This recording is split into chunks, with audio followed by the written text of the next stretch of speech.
حضرت جعفر دے پہنچن تو پہلو اللہ نے خیبر دی فتح عطا کر دیتی، قلعہ خیبر فتح ہو گیا، مسلمان بڑے خوش سن۔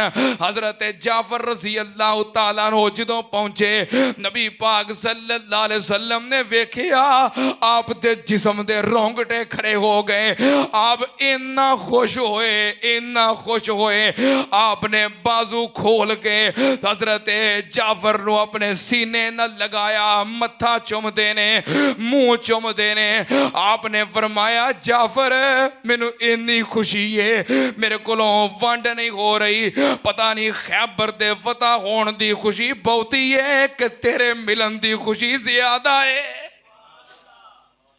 جعفر تیرے ملن دی مینوں اتنی خوشی ہوئی ہے۔ نبی پاک صلی اللہ علیہ وسلم حضرت جعفر نو ملے تے عام مسکرائے، سنت انل نبی پاک صلی اللہ علیہ وسلم دا مسکرانا، نبی پاک صلی اللہ علیہ وسلم اپنے گھر تشریف فرما سن۔ ام المومنین سیدہ عائشہ صدیقہ رضی اللہ تعالیٰ عنہ بیان کر دیا نے، نیرا ہو گیا، عشاء تو بعد دا وقت ہے، اسی اپنے گھر دے اندر لیٹے سان، دروازہ کھٹ گیا، دروازے تے کون؟ خولہ بنت ثعلبہ رضی اللہ تعالی عنہ۔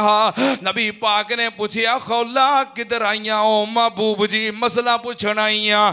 نبی پاک نے فرمایا خولہ اے بھی کوئی وقت ہے، سو جانا سی، سویرے اٹھ کے آکے مسئلہ پوچھ لیندی۔ کہنے لگی اللہ دے نبی جی جو میرے تے بنے آئے جدے تے بنیا ہووے انہوں نیندرہ کتھوں دیاں نے، انہوں سکون کتوں ملتا ہے؟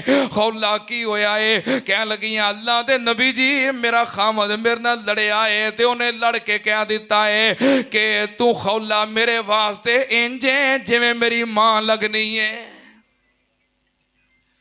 اچھا جو بندہ لڑ پوے نا تو اور بھی کئی طریقے ہوندے نے، لڑائی جھگڑا